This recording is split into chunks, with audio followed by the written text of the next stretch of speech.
बिस्मिल्लाहिर्रहमानिर्रहीम, अस्सलाम वालेकुम। Welcome back to my channel. तो कैसे हैं आप सब? उम्मीद करती हूँ कि आप सब ठीक होंगे, खुश होंगे और मज़े में होंगे। अल्लाह पाक का शुक्र है मैं भी ठीक हूँ। तो आज मैं बना रही हूँ सूजी और आलू के बहुत ही मज़ेदार से स्नैक्स, बहुत ही टेस्टी और बहुत ही यूनिक है। इसको बनाना बहुत आसान है।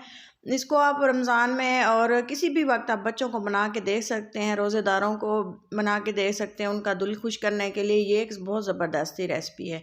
2 आलू लेंगे, कच्चे आलू से ये बनते हैं और इसको बनाना इतना आसान है कि आप इसको डेली बनाना पसंद करेंगे और ये इतने टेस्टी बनते हैं कि आप इसको भूल नहीं पाएंगे। इस तरह से आलू को हमने कद्दूकस कर लेना है और बारीक इस तरह से, जैसे कि आप देख रहे हैं। एक बाउल लिया और इसमें पानी डाल के ना अच्छे से सारे आलू को ग्रेट कर लिया है। हाथों की मदद से मसल के इसको अच्छे से वॉश करना है, क्योंकि इसमें होता है स्टार्च, वो हमें नहीं चाहिए। अच्छे से ये झाग वाला पानी हमने साफ़ कर लेना है। 2-3 बार अच्छे से पानी से इसको साफ़ कर लिया है। और ये देखें, अब हमने इसको जो है पानी निचोड़ लेना है। पानी निचोड़ के हमने इसको आलू को साइड पे काट दिया है। एक पैन में मैंने अदरक लहसुन का पेस्ट लिया है, आधा चम्मच, और इसको हम अच्छे से पका लेंगे और थोड़ा सा इसको फ्राई कर लेंगे, जिससे कि हम करते हैं। ज़्यादा इसको जलाना नहीं है, हल्की आंच रखनी है, वरना ये जलना जल्दी से स्टार्ट हो जाता है। बिल्कुल लो आंच पे इसको पकाना है। और साथ ही मैं इसमें डाल दूँगी ज़ीरा, और इसके साथ ही मैं इसमें थोड़े से डाल दूँगी सौंफ, और इसके अलावा स्पाइस के लिए मैं इसमें डालूँगी कुटी हुई लाल मिर्च, चिली फ्लेक्स जिसे हम कहते हैं। तो इसको हमने पैन में डाल के नमक डाला है और अच्छे से इसको मिक्स कर देंगे और थोड़ा सा इसको कड़कड़ा लेंगे, ताकि पका हुआ अच्छा सा खुशबूदार सा फ्लेवर भी आए और खुशबू भी आए। तो इसको पकाते हुए तकरीबन मुझे 30 सेकंड हो चुके हैं, ज़्यादा मैंने इसको नहीं पकाया। और इसके बाद हमने इसमें डाल देने हैं बाकी की चीज़ें, जो है हरा धनिया और हरी मिर्चें, और साथ ही में हमने जो आलू रखे हुए थे वॉश करके, वो भी हमने इसमें साथ ही डाल देने हैं। इसको कुछ देर पकाना है, थोड़ी देर, तकरीबन 2 मिनट के लिए इसको पकाना है, यहाँ तक कि आलू अच्छे से फ्राई हो जाएँ और इसकी अच्छी सी खुशबू आने लग जाए, जिस तरह से हम आलू बनाते हैं। तो ये देखें जी, इसको अच्छे से हमने इसको फ्राई कर लेना है, भून लेना है, अच्छा से इसका पानी खुश्क कर लेना है। इसको पकाने का मकसद यही होता है कि इसकी जो है इसका पका हुआ जायका हो मज़ीद। तो अगर आप इसको 2 से 3 मिनट इसको पकाएंगे ना, तो बहुत ही बेहतर बात है। तो अच्छे से इसको हमने कुक कर लिया है और साथ ही मैं इसको चलाती रही थी, ऐसे छोड़ नहीं दिया था, ऐसे तो फिर वो जल जाते हैं ना चीज़ें। तो इसके साथ खड़ा होके ना इसको पकाना है थोड़ी देर।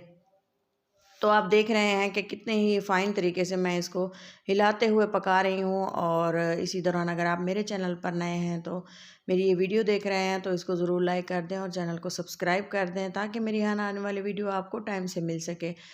तो ये देखें, पानी डाल दिया है तकरीबन 2 कप, जितनी कि हमने इसमें सूजी डालनी है उससे डबल हमने इसमें पानी डाल दिया है। तकरीबन हमने पानी डाला है, वज़न से अगर आप इसको देखें ना, तो ये होगा 1 पाव के करीब। और सूजी भी हमने हाफ़ कप डाली है तकरीबन, जो है ये देखें, हाफ़ कप के बराबर हमने इसमें डाल दी है सूजी।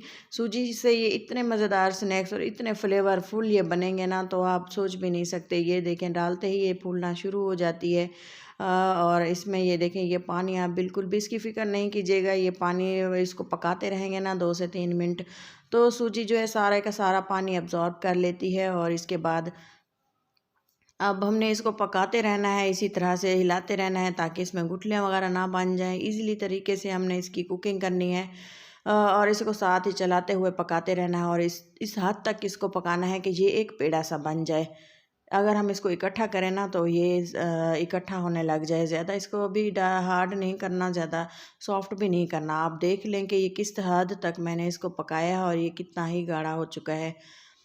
और इसको हमने एक ट्रे लेके ना, इसको इस तरह के फ्लैट बर्तन में इसको फैला लेना है। देखिए, आपके पास कोई सा भी बर्तन हो, कोई भी शेप में हो, आप इसको डाल के इस तरह से कट कर सकते हैं। ये ज़रूरी नहीं है कि जिस तरह से मैं इसकी कटिंग करूं या जिस तरह से मैं आपको बता रही हूं आप वैसा ही करें। तो ये देखें, आप राउंड शेप में, गोल शेप में, किसी भी तरह की बर्तन में आप इसको डाल के ना इसकी कटिंग किसी भी तरह से आप कर सकते हैं। मैं इसको कटिंग करूँगी इस तरह से। इस तरह से हमने इसके क्यूब्स बना लिए हैं और इसके बाद हमने इसको एक समोसे की शेप तक दे देनी है।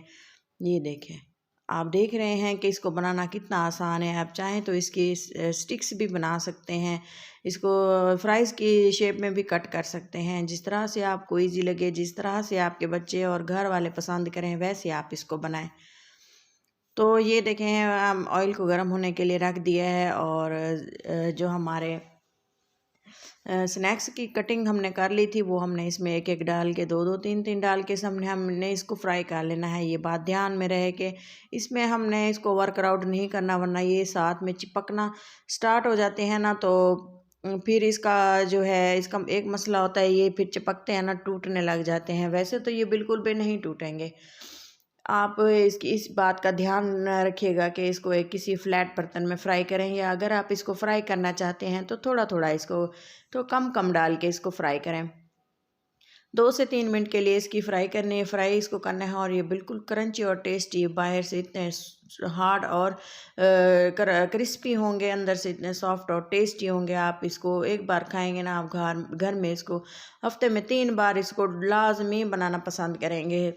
तो चलें जी, ये फ्राई का प्रोसेस हमारा कंप्लीट हो चुका है। अब हम चलते हैं इसकी डिश आउट करने, इसको फाइनल लुक देने।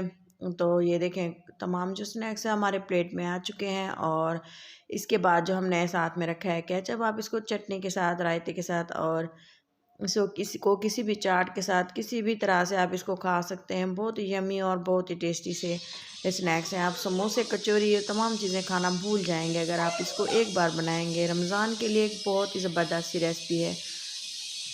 सर्दियों में बनाएं और अपनों के साथ इसको शेयर करें। अपना और अपनों का बहुत सारा ख्याल रखें, दुआ में याद रखें। इजाज़त दें किसी अच्छी सी नेक्स्ट वीडियो के साथ। अल्लाह हाफिज़।